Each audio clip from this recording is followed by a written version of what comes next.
Donc, bon matin, c'est vraiment un plaisir pour moi de vous apporter la parole. J'aimerais continuer dans cette série de messages que j'avais commencé la semaine passée concernant le fondement. Hein. Donc, ce matin, on va continuer où ce que la dernière fois, la semaine passée, on avait vu sur le renoncement des œuvres mortes, où ce qu'on avait vu l'importance de la repentance. On avait vu à propos de la justification ainsi que la sanctification. Pour ma part, c'est des points d'ancrage. C'est pour tous les disciples de Jésus, on est appelé à être solidement enracinés dans la parole de Dieu. Dans la parole de Dieu, elle est ce qui nous ancre dans la personne de Jésus-Christ. Et donc, nous allons continuer à propos, dans ce message-là, à propos, dans ce même texte que nous avons vu la semaine passée. Et je vais inviter Maë Beauchamp à lire dans Hébreux, chapitre 6, versets 1 à 3. C'est pourquoi, laissant les éléments de la parole de Christ, tendons à ce qui est parfait, sans poser de nouveau le fondement du renoncement aux œuvres mortes, de la foi en Dieu, de la doctrine des baptêmes, de l'imposition des mains, de la résurrection des morts et du jugement éternel. C'est ce que nous ferons si Dieu le permet. Merci Maë pour cette lecture. Donc, je voudrais voir avec vous ce matin sur le sujet de la foi en Dieu. Il y a quelque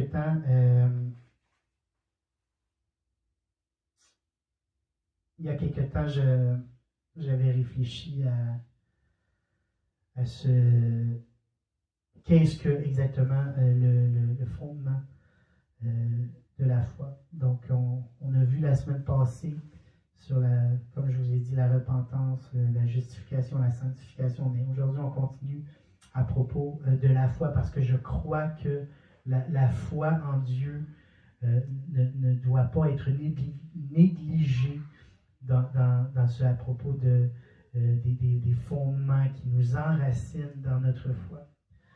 Dieu a un désir de faire grandir notre foi ce matin.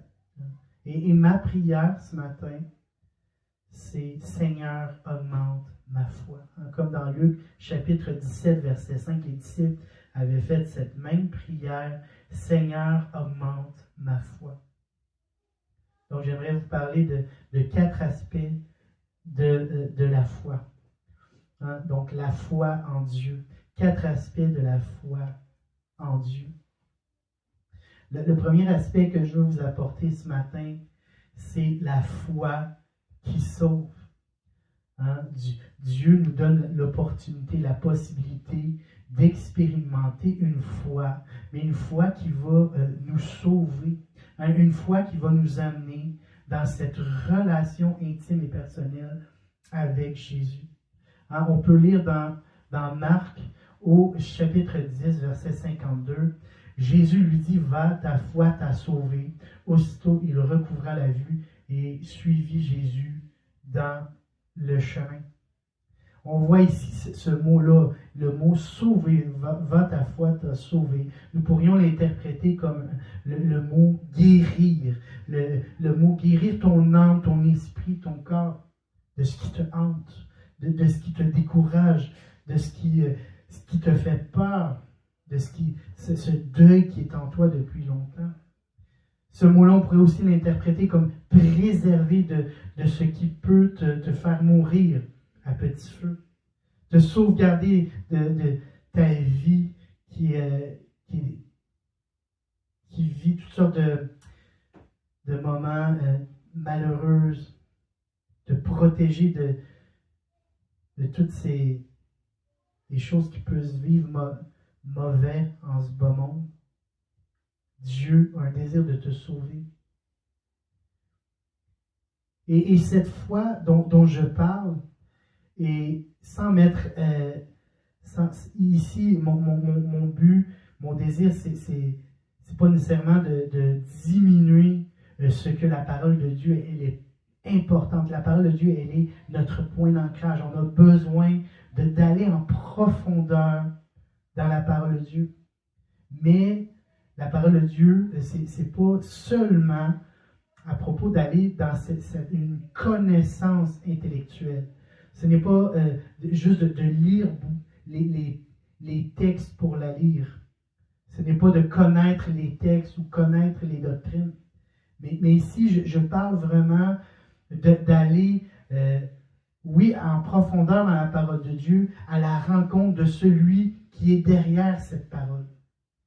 On parle de Jésus. Jésus qui a incarné la parole de Dieu sur cette terre il y a 2000 ans et qui est mort et qui est ressuscité pour nous. C'est lui qui donne le sens à ce salut. Jésus a donné un sens à notre vie. Jésus, en mourant sur la croix il y a 2000 ans, et il est mort et il est ressuscité d'entre les morts, il vient donner un sens à notre vie. Il vient donner un salut à celui qui l'accepte. Et ici, j'aimerais vous dire que c'est la plus belle chose que quelqu'un peut faire dans sa vie que de se tourner vers Jésus, de croire en sa parole, de croire en ce qu'il a fait. Et comme dans Matthieu chapitre 6, où ce que Jésus apprend à ses disciples comment prier, et il dit, quand tu pries, entre dans ta chambre, ferme ta porte et prie ton Père qui est là, dans le lieu secret, et ton Père qui voit dans le secret te le rendra.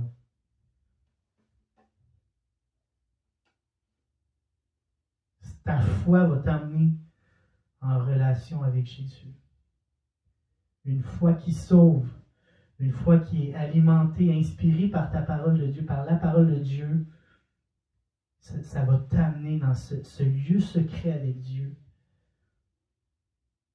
Il va te parler, il va te communiquer. Tu vas lui communiquer avec sa parole dans la prière et ta foi va grandir. C'est une foi qui sauve. La foi qui sauve va t'amener dans cette relation avec Jésus. Il s'agit de l'âme, de l'esprit, qui réalise que Jésus est ce qui est le plus important avec la parole de Dieu. Dans Romains, chapitre 10, versets 9 et 10, il est écrit: si tu confesses de ta bouche le Seigneur Jésus, et si tu crois dans ton cœur que Dieu l'a ressuscité des morts, tu seras sauvé. Car c'est en croyant du cœur qu'on parvient à la justice, et c'est en confessant de la bouche qu'on parvient au salut. C'est par la foi qu'on parvient au salut, en croyant du cœur. Et nous serons sauvés. Deuxième chose que je veux exprimer ce matin,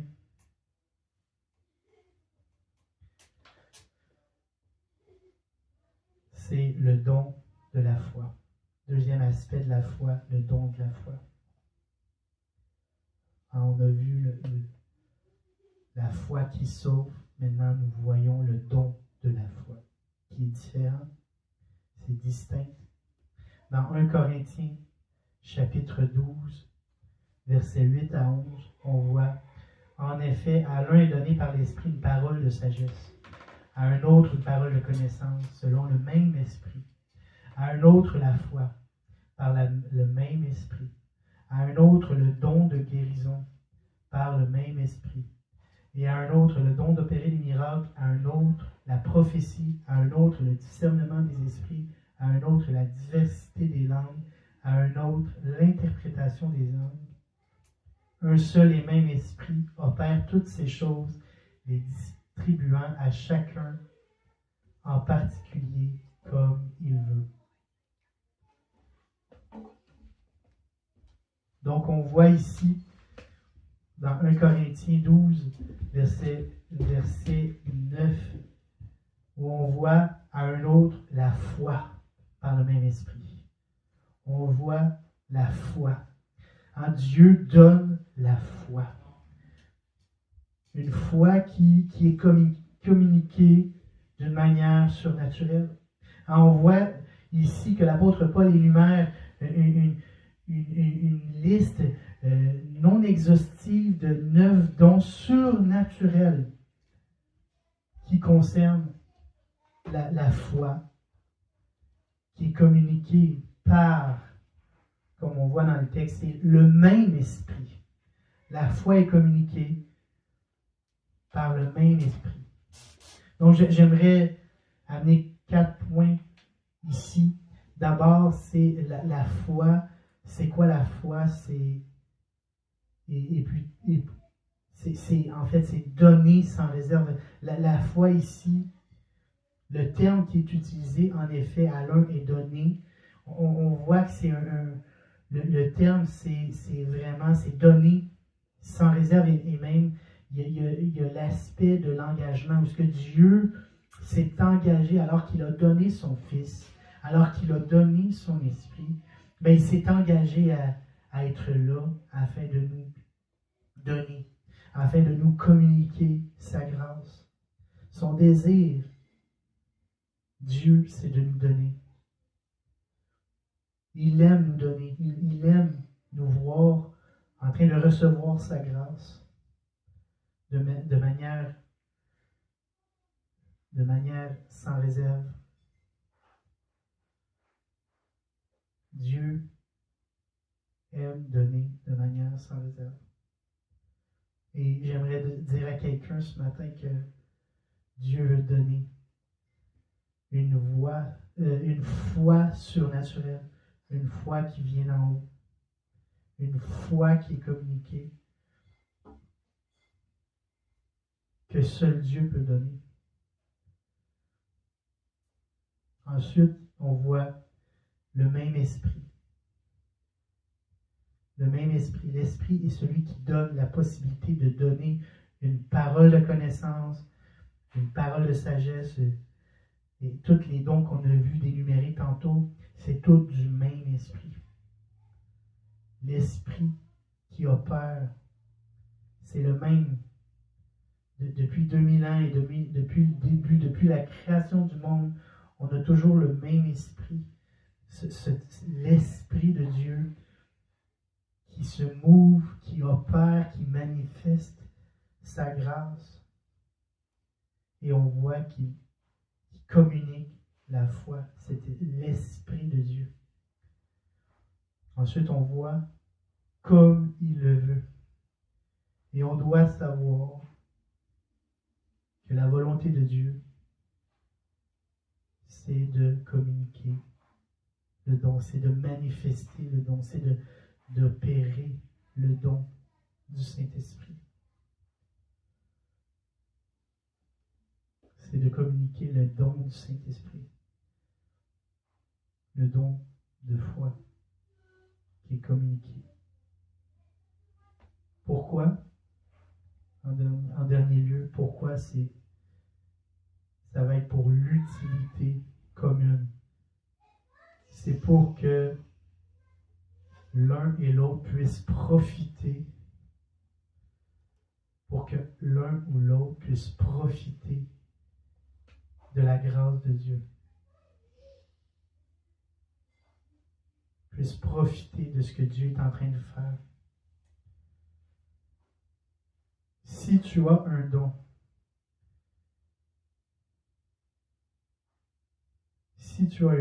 c'est pour l'utilité commune, c'est pour que tous puissent l'entendre. Si tu as un don et que tu ne l'utilises pas pour le bien de tous, le don que tu as ne sert à rien. La volonté de Dieu, c'est que nous puissions, alors que nous recevons ce que Dieu nous donne, nous puissions le redonner ensuite.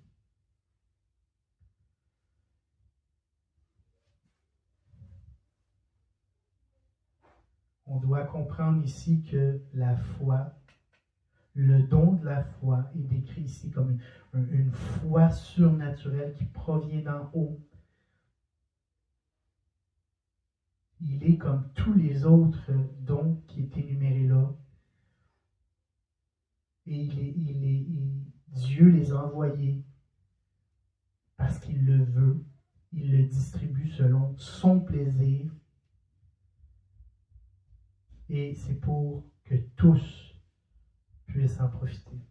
Tous ceux qui croient et tous ceux qui ne croient pas puissent recevoir la part de Dieu. Dieu a un désir de toucher. Dieu a un désir de transformer. Dieu a un désir de guérir.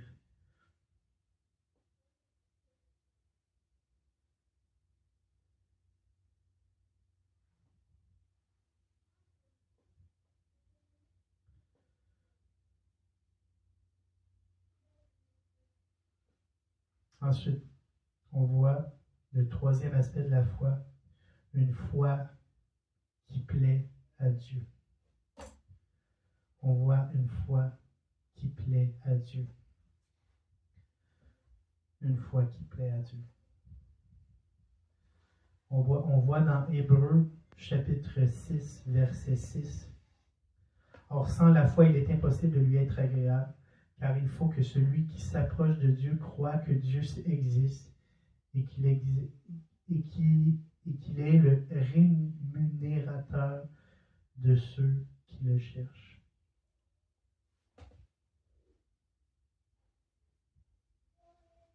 Hébreux chapitre 11, verset 6.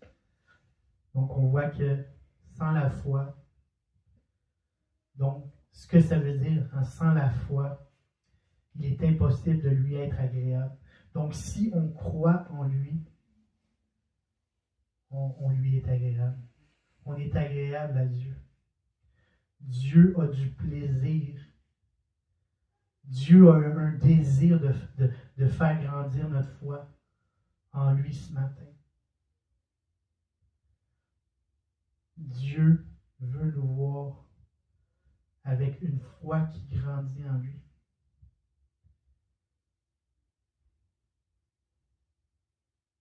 Notre foi appelée à Dieu. Ça me fait penser un peu à un père. Un père qui, un peu quand on pense à nos enfants on a du plaisir à penser à eux. On a une fierté pour nos enfants, nous les parents. Un papa n'a pas besoin de la preuve de la part de l'enfant. Le père n'a pas besoin que l'enfant fasse quoi que ce soit pour que le père ou la mère va aimer son enfant. C'est l'idée de cette image du père, de la mère qui envers ses enfants, c'est un peu faire comprendre que Dieu n'a pas besoin ou que tu es agréable, tu es accepté, tu es satisfait. Dans le fond, tu es aimé de Dieu. Peu importe ce que tu fais, peu importe ce que tu vis, la période de vie dans laquelle tu es. Peut-être que tu es dans un désert. Ce matin, cette parole est pour quelqu'un qui a besoin d'entendre que même s'il est dans le désert, Dieu a un plaisir en nous. Il prend plaisir à nous relever alors que nous sommes dans le désert. Comme un peu dans Matthieu, chapitre 3, verset 16. Qu'est-ce qu'on voit au verset 17? Alors que Jésus était en train de se faire baptiser, lorsqu'il est sorti, on voit, voici une voix fit entendre des cieux ces paroles. Celui-ci est mon Fils bien-aimé, en qui j'ai mis toute mon affection. Il a mis toute son affection. Et je crois que Jésus a de l'amour pour toi. Hein? Jésus a de l'amour pour moi. Jésus a de l'amour pour nous. Hein? Nous sommes appelés à avoir cette foi Une foi qui ne dépend pas de nos trucs à nous, de notre mérite, mais notre foi dépend, comme dans Romains chapitre 5. Romains chapitre 5, verset 8. Mais Dieu prouve son amour envers nous en ce que, lorsque nous étions encore des pécheurs, Christ est mort pour nous. Notre foi doit être inspirée par son amour, sa grâce, non sur le principe de toujours faire plus. Souvent, on est porté à croire qu'il faut toujours faire plus pour être accepté devant Dieu. Que je fais, c'est toujours que je fais. Et la vérité, c'est que Dieu m'a aimé le premier. On pense que plus qu'on va en faire, plus que Dieu va m'aimer. Mais c'est l'inverse. Dieu m'aime. Et parce que je sais que Dieu m'aime, ça va être mon inspiration. Ça va être ma motivation. C'est ce qui va me donner la force de continuer. De me relever alors que j'ai vécu un échec. Me relever alors que je me suis trompé. Alors que j'ai fait des erreurs. Alors que je n'ai pas compris. Dieu m'appelle à me relever. Il est amour. Dieu est amour. On voit dans 1 Corinthiens 13. Maintenant donc, au verset 13, Corinthiens 13, 13, maintenant donc, ces trois choses demeurent. La foi, l'espérance, l'amour. Mais la plus grande de ces choses, c'est l'amour. C'est l'amour. Dieu est amour. Et c'est pour la raison pour laquelle il a donné sa vie pour nous. Car Dieu a tant aimé le monde qu'il a donné son Fils afin que quiconque croit ne périsse point, mais ait la vie éternelle. Et le quatrième et dernier point que je voulais regarder avec vous, c'est l'appel de Dieu par la foi. L'appel de Dieu par la foi. Évidemment, ici, s'il y a la foi, il y a un appel sur la vie. Lorsqu'il y a la foi, il y a un appel sur la vie. Et parfois, on se mélange. On pense que, ou on imagine automatiquement l'appel égale grandiose. Et ça, c'est humainement qu'on se met à penser de cette manière-là. On pense qu'être appelé par Dieu nous colle une étiquette de super-héros. Et je crois que ça, c'est causé par notre ego. L'être humain est souvent contrôlé par son ego. On aime être au centre de l'attention. Souvent, on dit, au lieu de dire, en fait, on dit l'appel, exemple, de Matthieu sur ma vie, mais il faudrait plutôt dire l'appel de Dieu pour sa gloire dans ma vie. C'est pas mon appel, mais c'est la sienne. C'est son appel. La vérité, c'est qu'on est bien ordinaire. La vérité, c'est qu'on est bien ordinaire. Mais que c'est Dieu. Dieu est extraordinaire. Dieu, il est extraordinaire. Nous voyons ici dans Hébreux chapitre 11, on voit des exemples d'hommes qui ont répondu à l'appel. Comme dans Hébreux 11, verset 4. C'est par la foi qu'Abel offrit à Dieu un sacrifice plus excellent que celui de Caïn. C'est par elle qu'il fut déclaré juste. C'est par la foi. C'est par la foi qu'Enoch fut enlevé pour qu'il ne voie point la mort. Il ne parut plus parce que Dieu l'avait enlevé. C'est par la foi. Il a accompli le dessein de Dieu par la foi. L'homme ou la femme de Dieu va accomplir le plan que Dieu a dessiné pour lui dans sa vie par la foi. C'est Noé par la foi divinement averti des choses qu'on ne voyait pas encore et saisi d'une crainte respectueuse, construisit une arche pour sauver sa famille. C'est par la foi. Alors, lorsqu'il y a un appel sur notre vie, c'est par la foi. Dans Hébreux 11:8, c'est par la foi qu'Abraham, lors de sa vocation, obéit et parti pour un lieu qu'il devait recevoir un héritage, en héritage, et qu'il partit sans savoir où il allait.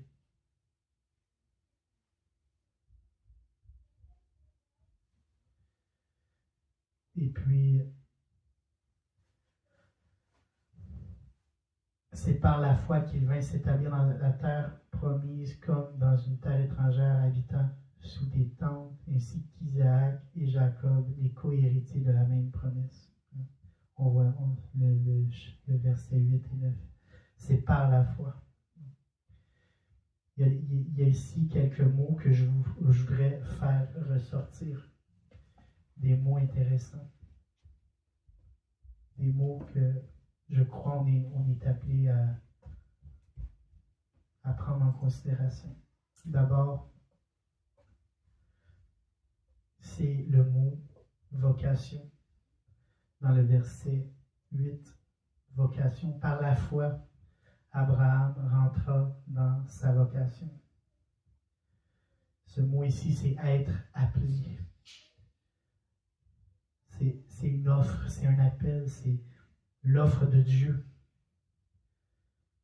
Jésus a dit dans Jean chapitre 10, verset 27, « Mes brebis entendent ma voix. Je les connais et elles me suivent. » Lorsque nous entendons sa voix, on est appelé à répondre à cet appel qu'il a sur notre vie. C'est son appel. Nous, on ne fait que suivre l'appel du berger. C'est notre appel, c'est notre vocation de répondre à la voix du berger. Ensuite, on voit établir. On voit ici le mot établir. C'est par la foi qu'il vint et s'établir. S'établir. On voit habiter. Ce terme nous amène à établir alors que nous sommes étrangers.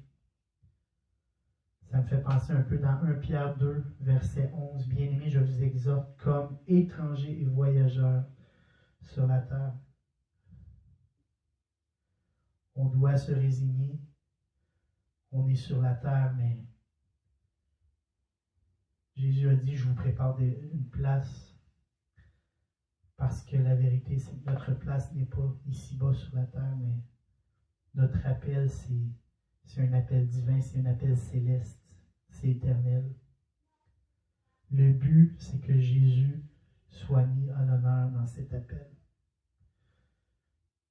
Notre but, c'est que Jésus soit à l'honneur dans cet appel, dans notre vie. C'est ça l'appel.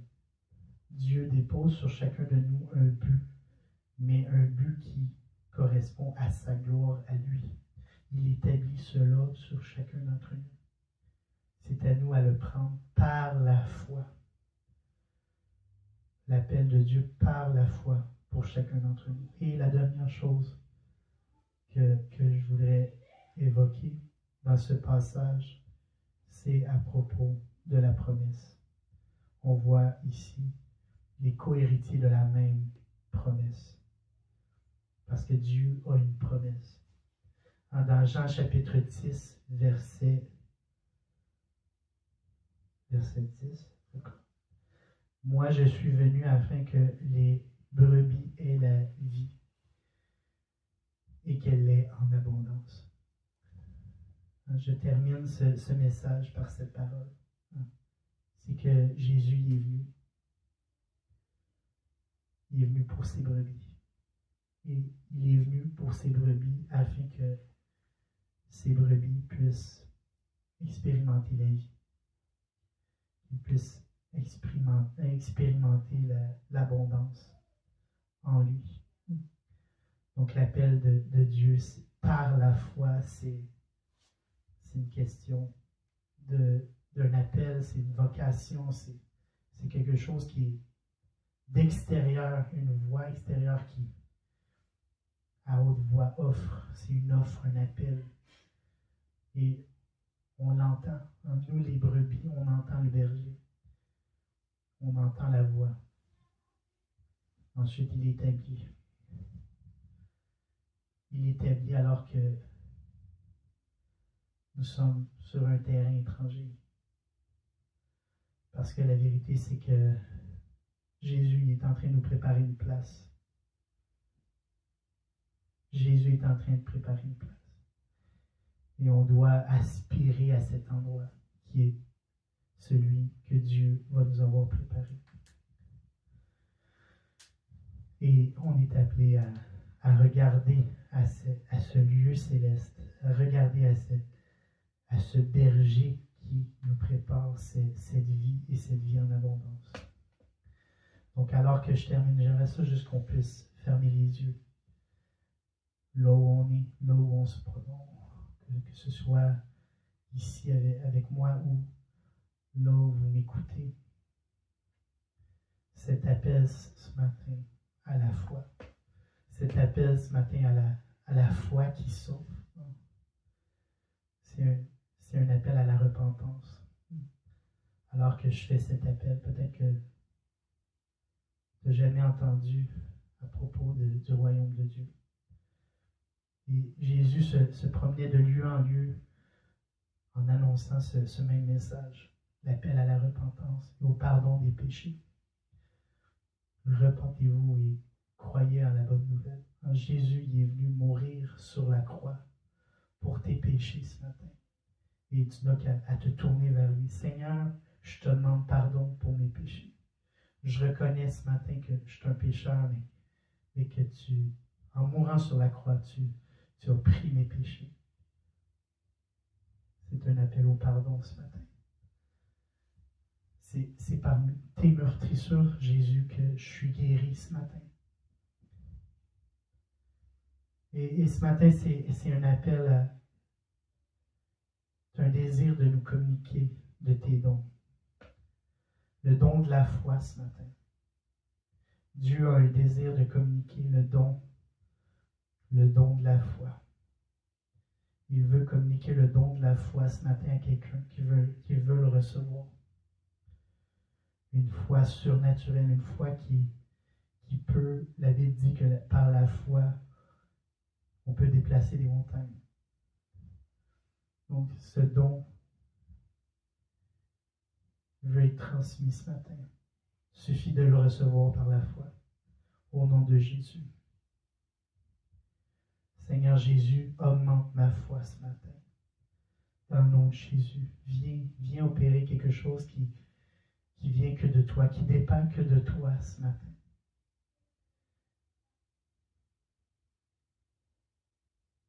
Seigneur, je veux répondre à ton appel ce matin.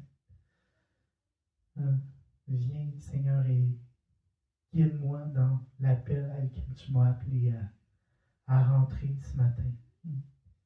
Viens, établis-moi dans ce lieu, dans cet appel qui correspond à ce que tu as préparé d'avance pour moi, Seigneur.